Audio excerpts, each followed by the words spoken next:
Hello all. I am Samuel Kortas and I am working for the Supercomputing Core Labs. In the following 25 minutes, I will attempt to make you understand what really makes a container. First we will see what the benefit of using them is. Then I would like to make you touch a little bit more about their intimacy.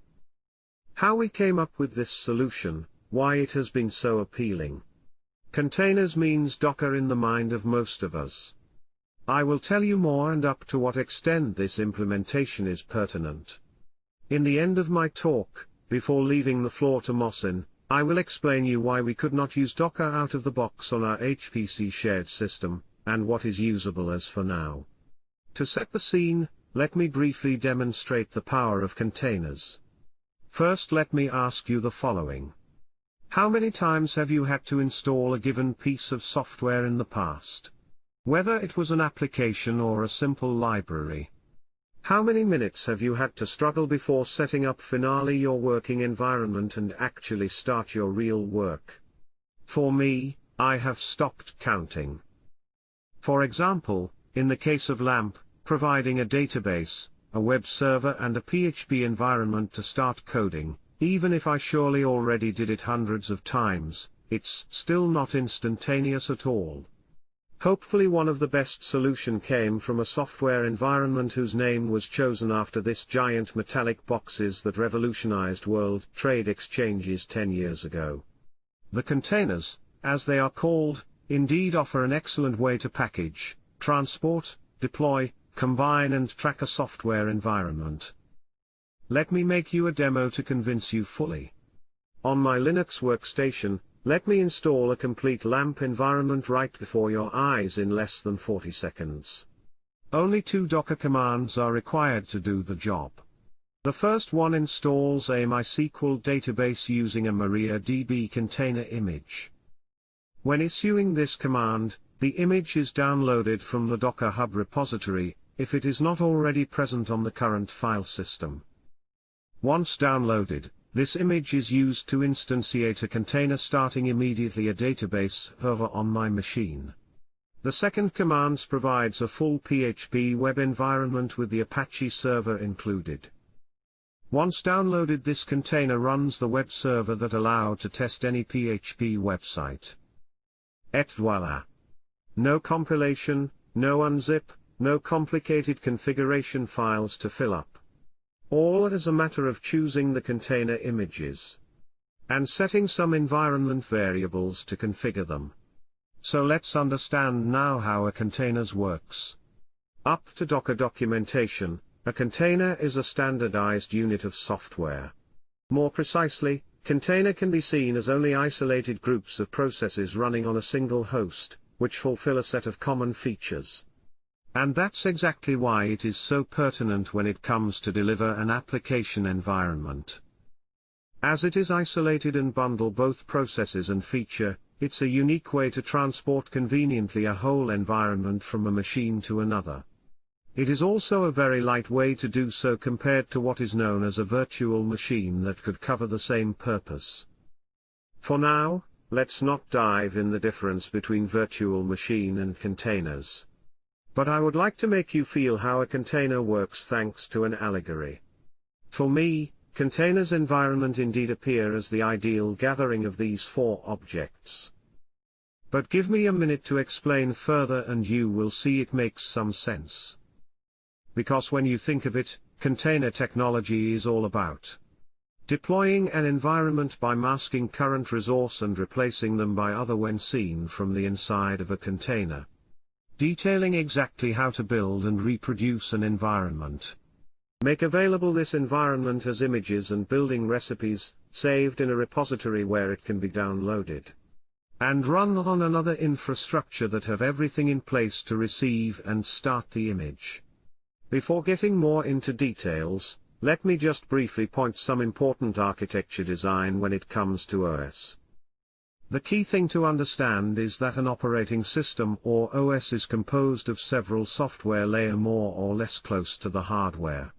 From these complicated diagrams showing the typical software environment put in place by an operating system, let me just point two different zones and you will see my point. The first one is the zone in red, covering the hardware of a system, and the kernel software layer. The kernel is the lowest level layer of an operating system. It is intimately in relation with the hardware of the machine it's running on and furnish a system interface for the application to interact with the resources. In the kernel, you will find the whole machinery to orchestrate the processes, communicate with the hardware peripheral, and prioritize tasks. Kernel is a very low level, and the crucial component of the operating system. The other layer is all the rest. It's called the user layer where the applications, the process are running. So here's the thing. A kernel is so close to the hardware, so deep, so imbricated, that if it need to be changed, patched, amended, it usually requires to reboot the whole machine. At the opposite, everything in the green zone can be modified, appended, enriched more easily. And every container-related operation will occur in this green zone.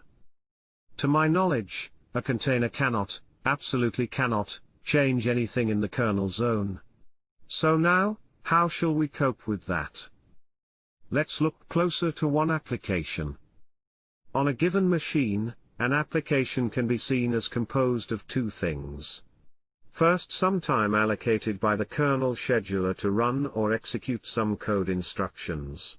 And second, all the resources either used or produced by this running application.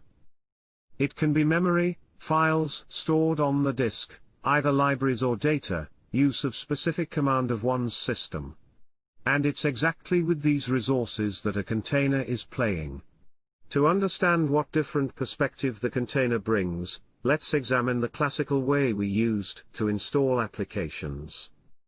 It can be done either from a package to install, and it usually requires administer privileges.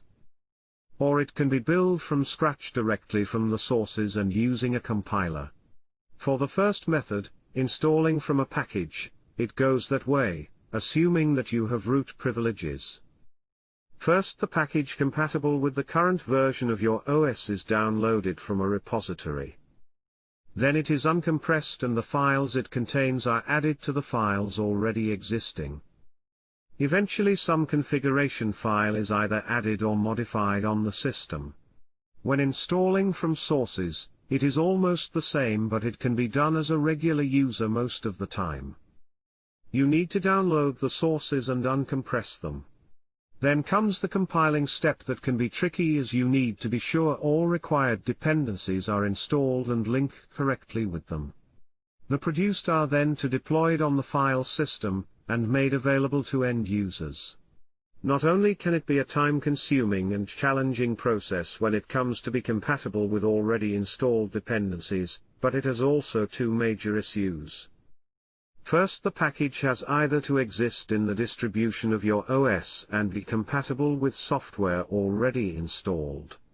This is usually the case for major application, but bundling your software is also time-consuming. Second, how to solve the issue of having to install two applications with antagonist dependencies. That's where container approach provide a very elegant solution.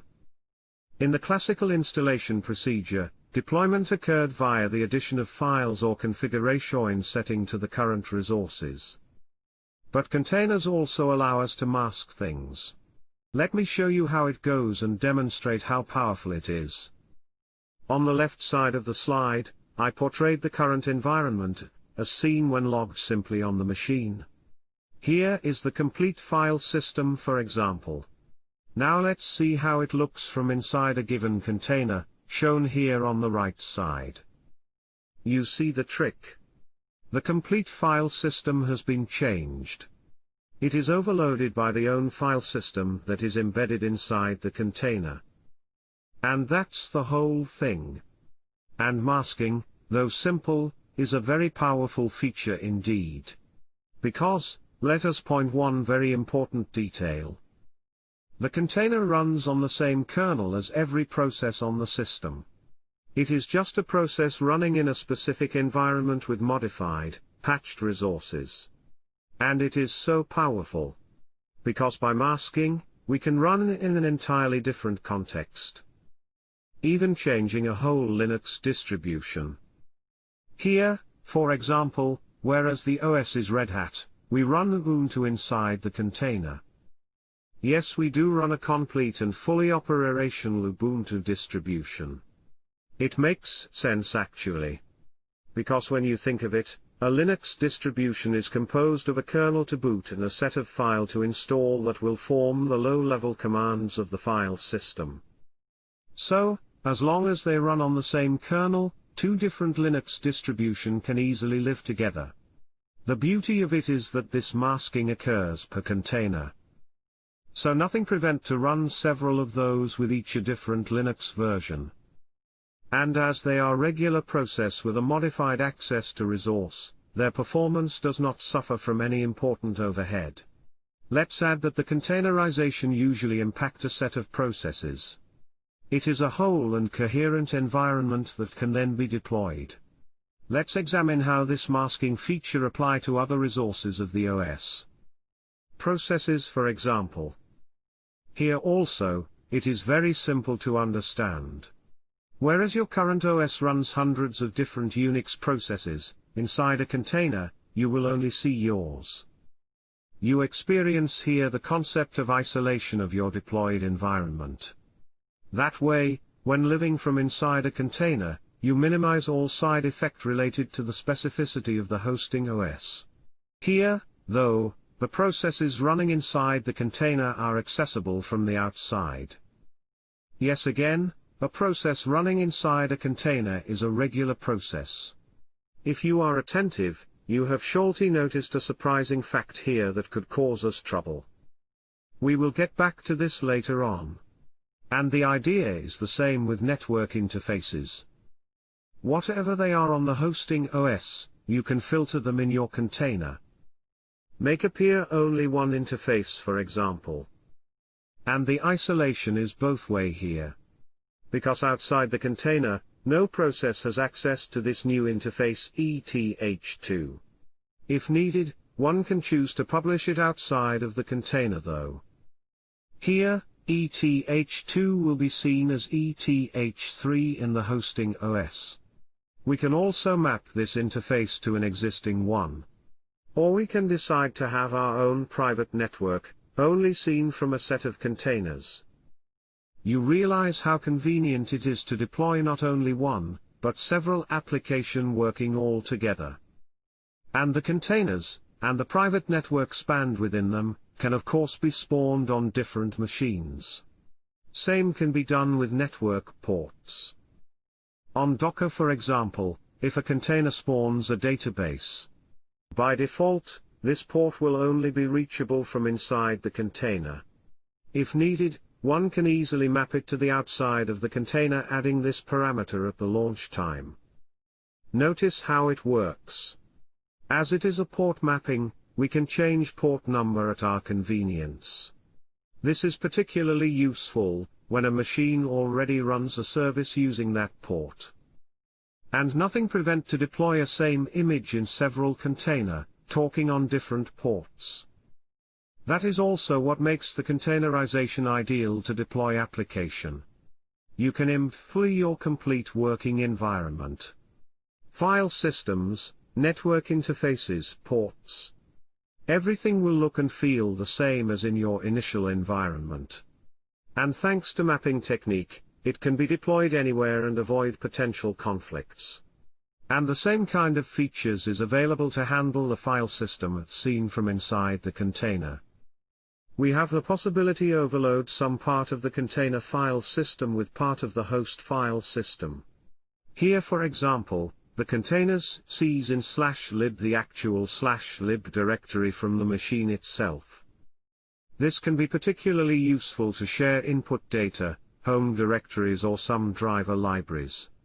As for network configuration, these choices are specific to each container. And Docker even makes possible to share a file system among the containers. We don't have enough time to dive deeper into details, but all this magic is possible thanks to two features of the Linux kernel present since 2008. Nominatively thanks to namespace that limits what a process can access. And the C groups would limit how much it can use. Let's talk now of a very successful implementation of this concept of containers, Docker. In reality, Docker was not the first technique settled. More than 40 years ago, the command chroot allowed to see a given directory as the root of a new environment. It was the beginning of file system masking and isolation. Afterwards, some products from Sun or IBM were aiming in the same direction, whereas isolation techniques were appearing in the Linux kernel. All these innovations made possible the creation of Docker Incorporated Company in 2010. In 2013, they delivered a light and very powerful solution that was adopted in many contexts and became a de facto standard for containers. But their great idea was to make available a repository where one could upload and publish their working containers already built. There exists now millions of them immediately available to all. Here is how it looks. For each image uploaded, developers can add a full documentation precise enough to configure them to their own needs just by pulling them, and setting a few environment variables when running the image as a container. This way of sharing images was so successful because not only were the images made available in the repository, but the way to build them incrementally was also downloadable as well. Let's illustrate how it exactly looks like. One describes all the steps required to build an image in a file named here docker.build file. First, one usually starts from an existing image whose name is appended to the keyword from. It is always the first step of any build. Then, after each order run, is stated a Unix command. It is the next action that needs to be executed for this build process. It could be installing a package, making a directory, modifying a configuration file. Any Unix command, in fact. This command is executed as root inside the container. At the end of a successful execution of each run command, a new layer is added to the container by Docker Builder. At this point the complete set of the container is saved. It contains the file system, and configuration of network in particular. And so on with as many layers as command. Another useful command is add and can be used to copy files from outside the container. As for a Git repository, each layer is uniquely identified by a checksum. This is also a great way to be sure that the image you are using has not been changed or corrupted before pulling it. This feature makes Docker secure and ideal to reproduce environment with enough confidence. Presenting all the building commands would take too much time. Let's just recall the command. From. Stating the initial image on the top of which we start building the new container. Run executing any Unix command and creating a new layer. Expose that publish a given network port making it reachable from outside the container. Volume that creates a file system proper to the container that can eventually be shared with other container. Add to copy files or directory from the host system to the file system of a given container. And user that change the current user inside a container. Let now examine the classical cycle followed by a container and the images he's built upon or it generates. As illustrated in my initial example, the images are usually stored in a repository. hub.docker.com in the case of Docker. The command docker pull downloads an image and store it on the local machine as a copy immediately accessible. The same copy happens when processing the first line of a Docker build file. If an image given as argument of the from instruction is not locally present, it is downloaded from the repository and stored locally. Then, for every step of the build process, an incremented image is saved locally as well. Now comes the time to start a container with the command docker run. It consists in instantiating a container from the image locally available. An entire container environment is started, with its own file system, its own network permission. Inside this container you can run any command given as the last argument of the command docker run as the command ls illustrated it here. What happens is that the container is set up, and the concerned command is executed in this environment. Once completed, the whole container is not active anymore.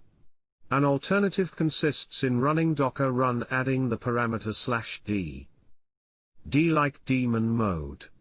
In this case, the container is instantiated as before and runs either a default script which is a part of the image, either the command given as parameter.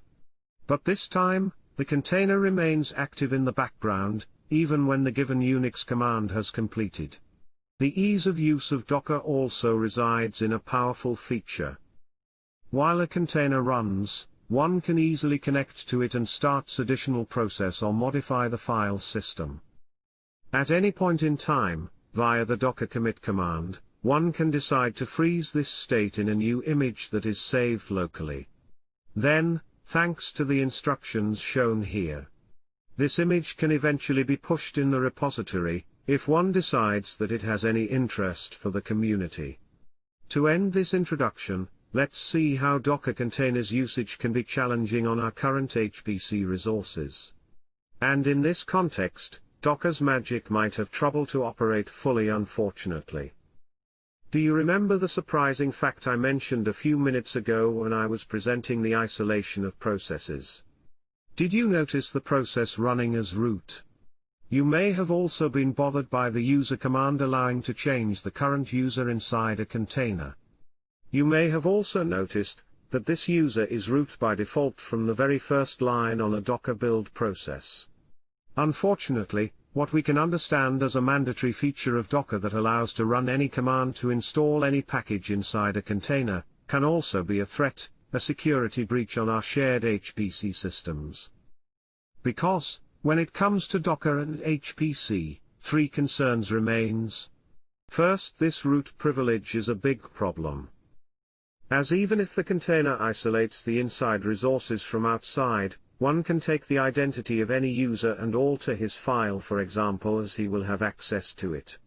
Second, an HPC system is highly optimized, whereas a container tends to be hardware agnostic, to remain the most portable possible.